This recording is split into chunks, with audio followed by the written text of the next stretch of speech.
Ahora invitamos a las ponentes y los ponentes que se unan a la mesa, por favor. Empezamos un turno de discusión, mesa redonda de 10 minutos y agradecemos que quien intervenga en las preguntas se identifique, diga su nombre, la institución, la unidad, el hospital en el que trabaja, por favor.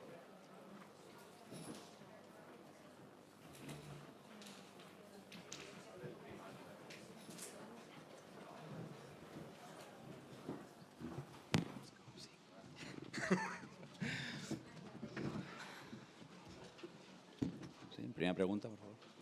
Hola. Bueno, felicidades a los ponentes. Mi pregunta es para Carmen Gasca, que felicidades también por el trabajo maravilloso. Yo soy David Rial, soy del Hospital 12 de Octubre, soy clínico. Entonces, mi pregunta es concreta. Has comentado los aspectos diferenciales entre los elite controllers que son persistentes o transitorios y las diferencias, ¿no?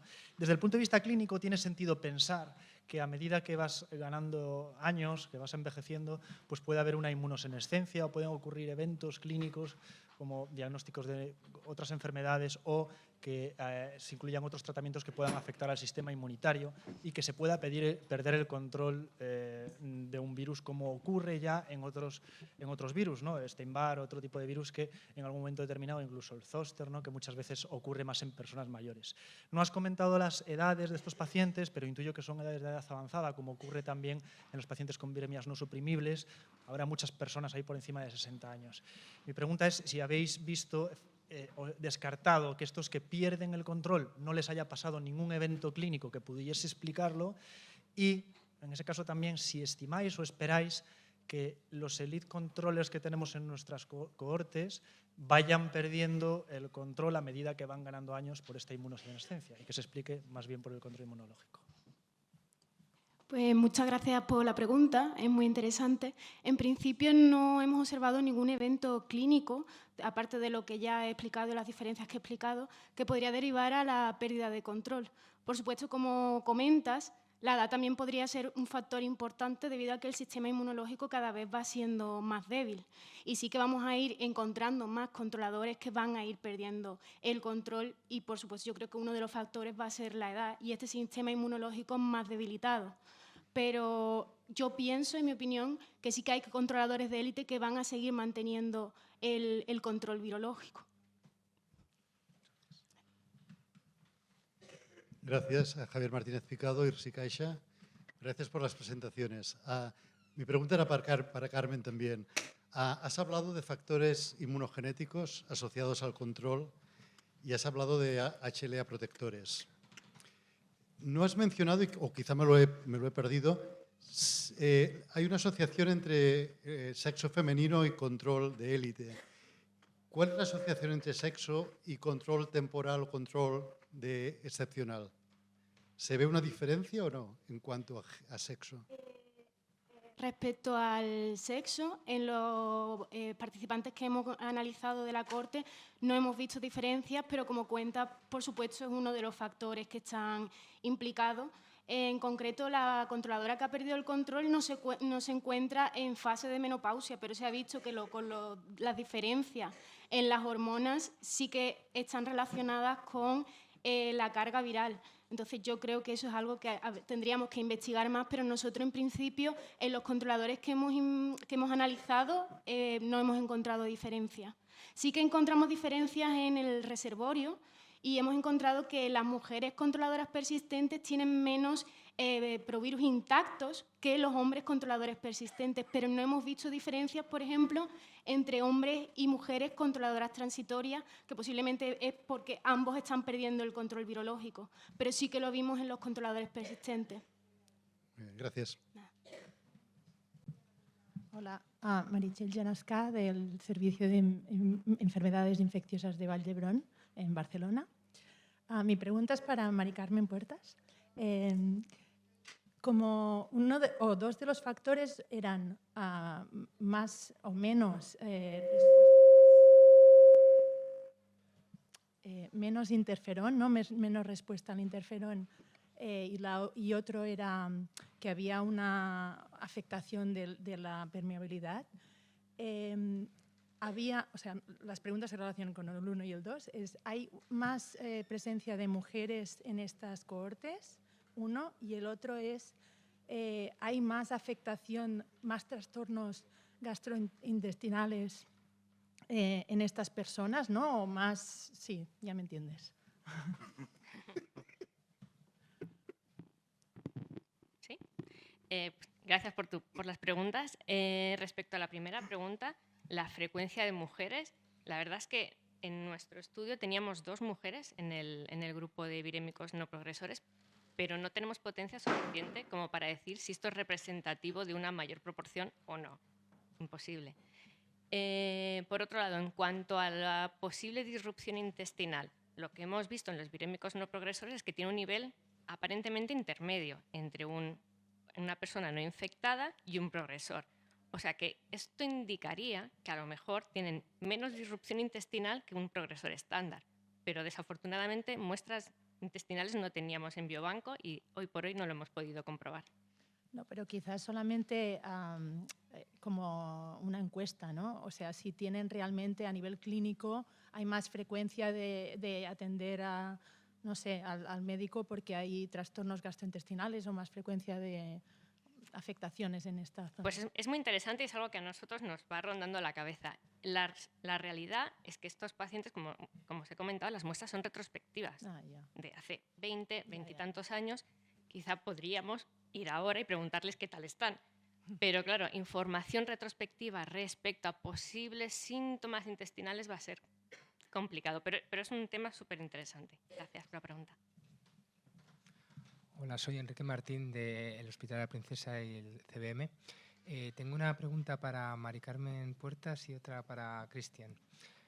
Para Mari Carmen, en la cohorte de virémicos no progresores, ¿no habéis mirado si hay un efecto en la piroptosis? Porque teóricamente ese mecanismo es el que causa la epilepsia y me pareció ver que la IL-18 estaba más baja, ¿no? La verdad es que tenemos más datos que no he incluido en la presentación porque no daba tiempo, pero sí que miramos apoptosis y piroptosis en los linfocitos de CD4, tanto aquellos que son CD4 positivos como aquellos que son CD4 negativos, o sea, CD3 positivos, CD4 negativos, que posiblemente están activamente infectados, productivamente infectados. Lo que vimos es que a nivel de las células que están posiblemente productivamente infectadas, o sea, que han downregulado CD4, no había diferencias entre los 2 grupos, pero sí que había diferencias en cuanto a las CD4 positivas, es decir, aquellas no infectadas y realmente tenían menores niveles, o sea que todo apuntaría a ello. O sea, que quizás hay una represión de esa vía, ¿no? De alguna manera. Vale. Exactamente. Los mecanismos, esos que no lo saben. Muy bien. Gracias. And Christian, the epigenetic data are very interesting, right? And if I understood properly, so there's an upregulation of similar pathways during viral replication and right after the treatment interruption, right? So how can we distinguish, or do you have any idea of how many of these genes that are somehow associated with immune activation, for example, CD8 T cells, no? So, I would expect to see an increase in cytotoxic function in the presence of viral replication, right? Are you able, or do you guys have a hint on these genes that are changing and those that are controlling the viremia below a certain level compared to those that are completely losing control very early? Yeah, no, we're still very high level on this. I think the most exciting one that has come from it is a master switch of epigenetic regulation itself that is under epigenetic, or DNA methylation regulation. And that's on the one thing. No, we're only looking here at DNA methylation. So this is ECH2 that is methylated, hypomethylated in acute infection, and has been related by others in murine studies also to outcome and functionality of CD8s. But we're still very high level. Yeah, it would be interesting to look at the promoters of the effector genes, right? Yeah. Thanks. Nuria Climent, del Hospital Clínic. Tengo 2 preguntas, una es para Carmen Puerta y la otra para la doctora Gasca. La primera, ¿habéis mirado si se infectan peor los CD4 de los virémicos de la cohorte que tenéis? No, es una muy buena pregunta. La verdad es que no hemos tenido la oportunidad de mirar en las células de estos participantes si hay diferencias en cuanto a la susceptibilidad a la infección. Lo que he publicado en estudios previos es que no. pero nosotros en nuestra corte es verdad que no lo hemos probado. Gracias. Y tenéis, dentro de los que pierden el control, ¿habéis mirado si hay más genes delta 30, o sea, homocigosis en delta 32 o heterocigosis? O sea, de alguna manera hay como dos perfiles a nivel genético. Uno, el de los HLAs protectores, y el otro de la delección en la entrada. Sí que lo hemos mirado y hay más en los persistentes que en los transitorios. O sea que sí, ¿no? Sí, sí. Sí. Gracias. Bueno, pues yo voy a hacer una pregunta al doctor Esteban Cantos y con esto cerramos. La epidemia no suprimible bajo TAR en los pacientes que habéis visto puede ser debido a que cuando se inicia la terapia antirretroviral puede ser un poco tarde desde el punto de vista de la funcionalidad del sistema inmunitario de los pacientes que tratáis. Vamos, los pacientes no los hemos caracterizado nosotros, vamos, pero o sea, si te he entendido bien, te refieres a que inmunológicamente Sí, estaban en el momento que entran en terapia antirretroviral. Claro, en estos estudios no dan información sobre el estatus inmunológico de estos pacientes. O sea, ellos hablan de pacientes bien controlados, que son totalmente adherentes, que no hay ningún factor de riesgo, que llevan muchos de ellos de 10 años suprimidos y suprimen rápido, no tardan tampoco en responder correctamente al tratamiento antirretroviral. Entonces, aparentemente, en estos pacientes no se espera que la infección aguda o un factor relacionado con la infección aguda pueda estar afectando a este fenotipo. Bueno, pues muchísimas gracias. Yo creo que esta sesión ha sido excelente sobre perfiles de control virológico que creo que son únicos, donde queda claro que saber cómo es el reservorio, el tamaño del reservorio, si ese reservorio es activo o no, incluso si es clonal, dónde se integra, en zonas de activación o no, el perfil metabólico de los pacientes, la edad, cuando se inicia la terapia, si hay intervenciones de inmunoterapia o vacunación por la intervención, pero yo creo que están dando las pistas que son clave para llegar hacia la cura, y cualquier estrategia vacunal va a tener que tener en cuenta estos perfiles, aunque sean raros y difíciles de estudiar, y yo creo que es un trabajo duro de hacer, y enhorabuena y muchísimas gracias por vuestra intervención y por la participación del público.